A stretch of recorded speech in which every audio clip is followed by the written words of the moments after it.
like Skittles. I just said I like Jelly Bellies. Now you say you don't like it. Okay. All right. So, we are moving on with reptiles. I still plan to bring my lovely snake. I did not bring her today because she escaped. She did escape this morning. I did find her though. She was easy to find. It's the other one I didn't find yet. But she needs to eat. She hasn't eaten yet. She's not aggressive or anything, but I just want her to eat first. She escaped. Before she eats students. She's not gonna eat students. No, she's not gonna bite. I just want her to eat because I want to make sure she's completely healthy and recovered from her shed, which was kind of traumatic. I don't know. This looks like she What? might bite me too. Stickers. I love some stickers. I don't have these. My daughter has a sticker for I her. like snakes. I just don't I like. used to have sticker option. I mean, I don't like hate them, but like that thing's gonna make me. So, we're going to talk about the order Rhynchocephalia. There is only one species in this group, and it's called the Tuatara. It's really cool looking. It looks like a little dinosaur. It's primitive and similar to ancient lizards, and it's only found in New Zealand. An example of how islands allow unique evolution. So, animals that live on islands are able to evolve in very unique ways. Solly, you can at least pretend like you're paying attention. I mean, They've got transparency mode. what Ethan said. What did Ethan say? I'm gonna face that way. They've got transparency Okay. mode, which lets you hear people talking. Did you get a haircut? Ethan? What? Did you get a haircut? Yeah, I did. I can tell. Look good. So, only found in New Zealand, and animals that live on islands can evolve in very unique to live in very special habitats. They share burrows underground, and there's something called crepuscular. We don't talk about crepuscular much. We talk mostly about nocturnal and diurnal. Nocturnal means, Up at night, sleep during the day. and diurnal means, We're night. yes. My brother We're thinks he's nocturnal. We are diurnal. We are awake during the day and sleep at night. And then crepuscular is a little weird. There's not many animals that are crepuscular, but there are some. Awake during like the morning and the night, like when the sun's coming up and when the sun's going down. And sleep during the day, sleep at nighttime. So dawn and dusk. This is what the Tuatara looks like. Pretty cool. Kind of a primitive little dinosaur. Not very big, about the size of Liz. Maybe a little bit bigger than Liz. But he's got a ridge along its back. And little tiny teeth, but the teeth aren't very sharp. And only found in one place. So they're very rare and very protected. So they're not a very numerous species. Have a good rest of your day, Miss Harris. Bye. Have a good day. And there's no parental care, but the eggs can take up to 1.5 years to hatch. That's a really long time for an egg to hatch. 1.5 years? That's a, what? That's like a... Yes. And they're very slow growing, but if cared for properly, they can live up to 77 years. What's in captivity? I'm not sure how many of them are actually in the wild anymore. I think most of them are in captivity at this Just point. to keep them alive at this point? Because they're so rare. I mean, there might be a few. They're in New Zealand, and New Zealand isn't exactly super big. And I think they're protected. So there might be a few in captivity, but I think, or in the wild, but I think most of them are in captivity. I'm gonna be sad when they die. Who will be sad? We'll watch a video about them. Like, aren't they cute? They're about the size of Liz.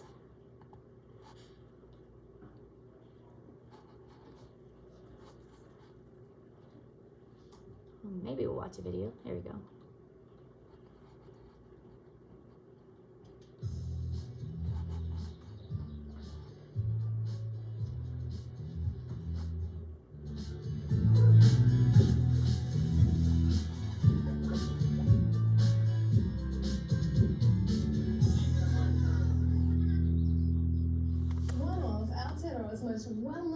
animals would have to be this guy, the ancient Tuatara, our very own living dinosaur. But despite being so well known, we'd be very lucky to meet one. Why is that? Well, Tuatara are now extinct on the mainland and can only be found on offshore islands or in sanctuaries. However, their luck is about to change thanks to the innovative Head Start program at Auckland Zoo. Nita, why do Tuatara need a Head Start? Basically, it's because of all the introduced pests and predators that we now have in New Zealand. They didn't evolve with the defences to be able to cope with them, so basically they have no chance whatsoever. So what's involved in the Head Start program? We have a group of breeding adults here at the zoo, and they'll lay their eggs. We'll then excavate those burrows, take the eggs, and send them down to Victoria University in Wellington for incubation. Once the babies hatch down here, they come back to us here at the zoo, and we raise them until they're big enough to be released back onto the islands where their parents came from. And how long does it take until they are big enough? A good few years, maybe up to 4 or 5 years until they get big enough. How long can a Tuatara live? No one really knows yet, but we sort of estimate around 100 to perhaps even up to 150. So this is one of the babies. So 77 Do you know how old he is? a little off. He Was a little off. just over 2 years old. That's so cute. As we've seen, he's just starting to grow. What are those spines for? They're not actually used for defence or anything, they're actually really soft and flexible. What the male Seems they're Tuatara paying will attention on do, they'll either puff the back of the neck up or their neck crest and raise those spines when they're courting a female, but they'll also do it when they see another male. What you might not know about Tuatara is that they are a reptile, but they're not a lizard. And they've been here so long, they were here when dinosaurs roamed the earth. What are they eat? Here at the zoo we feed them on small locusts and crickets. During summer we'll feed them more than what we do during winter. Winter they'll slow right down. They basically take on the temperature of the environment around them. How long did Tuatara sit on their eggs for? They won't actually sit on them, they'll build, dig a burrow, lay the eggs and then cover the burrow back over. Incubation is actually for nearly a year. Something that's really interesting about these guys is the temperature of the soil will actually determine what sex Tuatara hatch. Higher temperature will actually produce males, cooler temperature will produce females. Can you manipulate that? Absolutely, so that's one of the great things that this research has actually given us the tool to be able to choose. So it's really handy in a breeding program to then choose the ratio of males to females. Maori considered Tuatara to be guardians or kaitiaki of knowledge. And there is something about these ancient creatures which does give them an air of wisdom. Tuatara can live a very long time, probably much longer than I will. And thanks to initiatives like the Tuatara Head Start program here at Auckland Zoo, their future's looking brighter and brighter.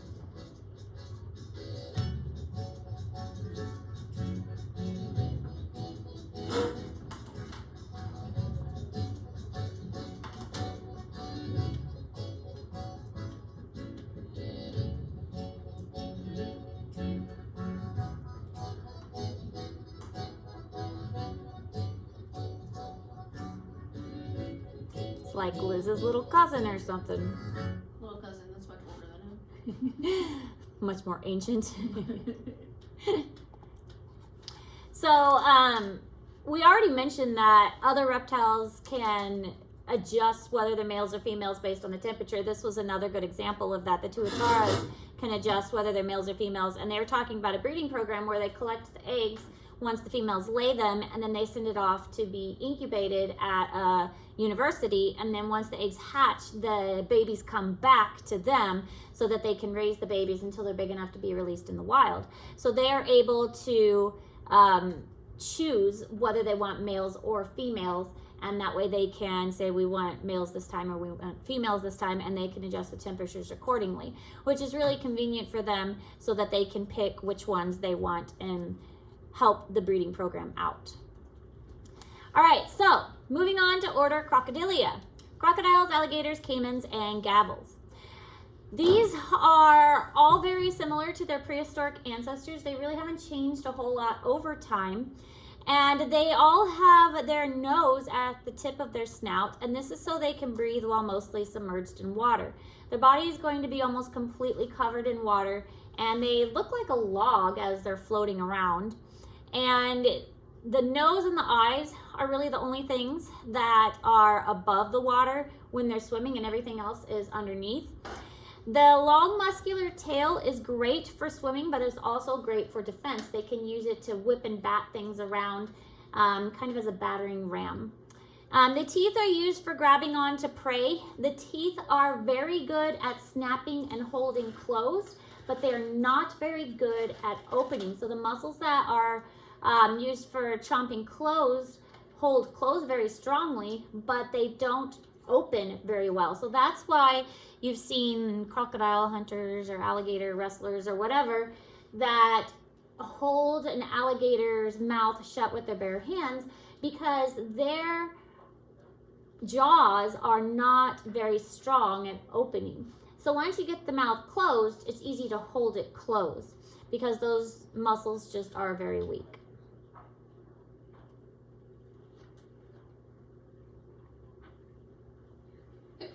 Bless you. Bless you.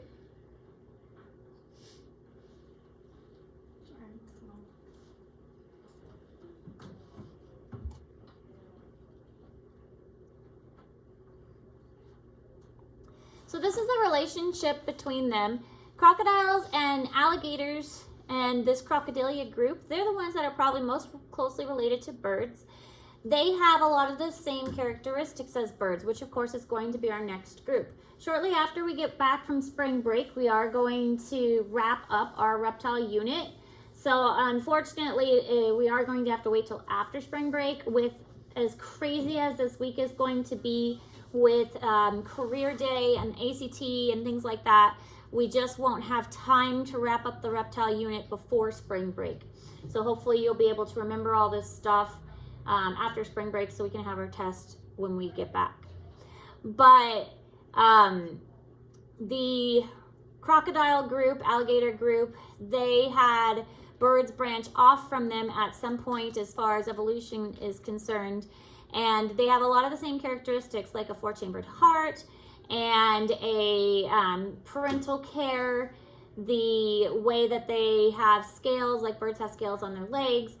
And there is a bird fossil that was found called Archaeopteryx, which we'll get into later, that has very similar characteristics to reptiles and birds, and there's a lot of crossing over that takes place there.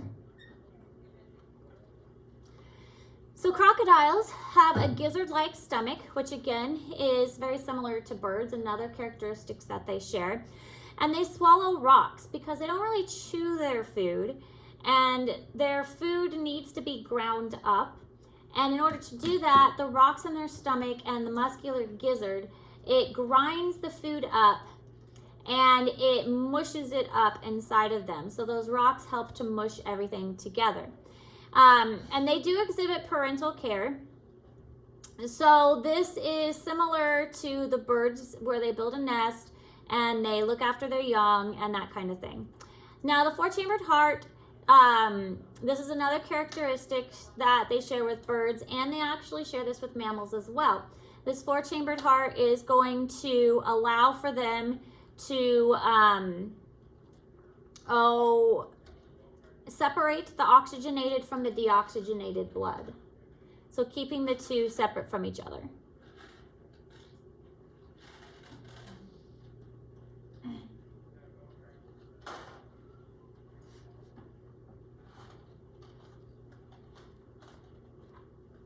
You swallow rocks like dodos?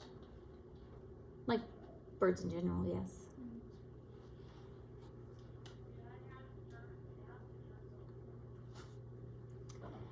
So the difference between crocodiles and alligators, you will need to know this for the test. Crocodiles have a rounded snout. Alligators have a pointed snout. Crocodiles have a tooth that comes upward that you can see in their jaw. Alligators do not have a tooth that is visible from their lower jaw. So these are the main differences between crocodiles and alligators. Caimans in general are just much smaller than either crocodiles or alligators. We do not have crocodiles in the United States. We do have alligators. in the United States, usually, well, only in the southern area. Florida, Louisiana, those kinds of places.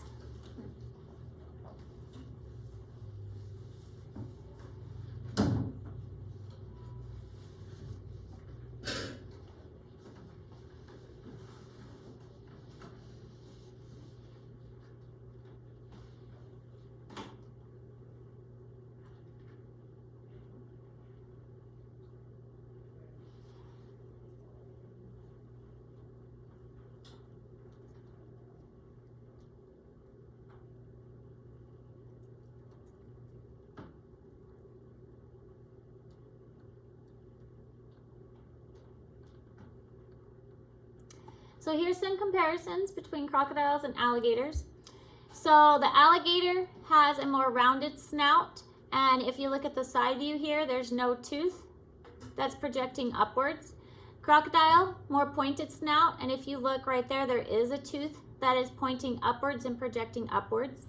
Then we have a caiman. Caimans are just smaller in general. And then we have a gavel, and a gavel has a very, very skinny, very long snout. And theirs is just skinny and long, very different from the crocodile or the alligator appearance.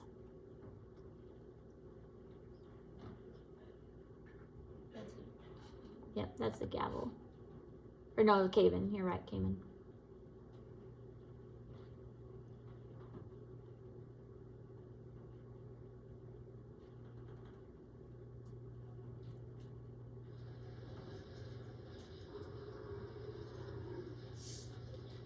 As night falls over the desert, the jungle's most unusual inhabitants begin to surface.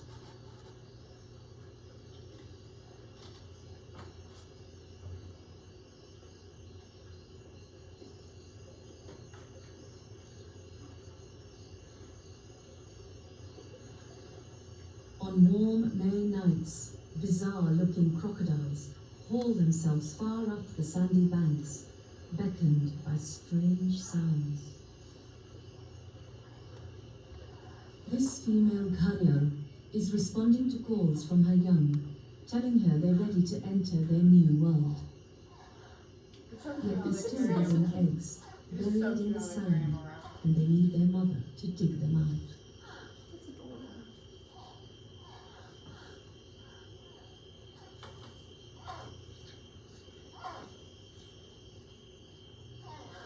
No, those are As gavels. few as 200 of these extraordinary reptiles survive in the wild.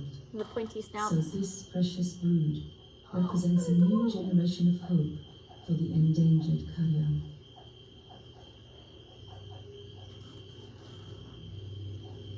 Now exposed, they're vulnerable to predators. An instinct drives them towards the sanctuary of the river.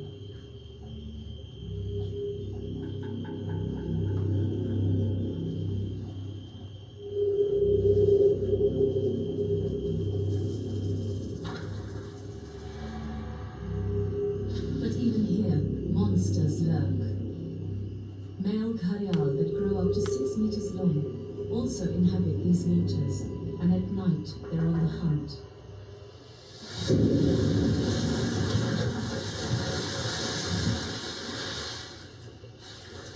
The carrial's formidable-looking jaws are actually specialized for catching fish. A thin profile allows them to snap shut with minimal water resistance.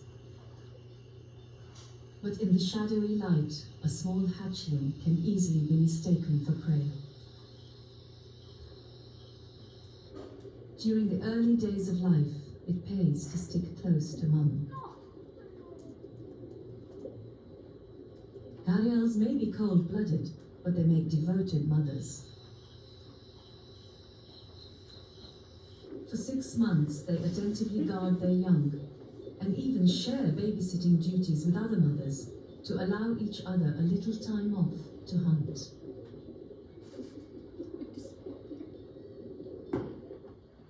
Sorry for the interruption. Mrs. Edwards wanted me to announce that she needs to reschedule the play auditions. They were supposed to be today and tomorrow.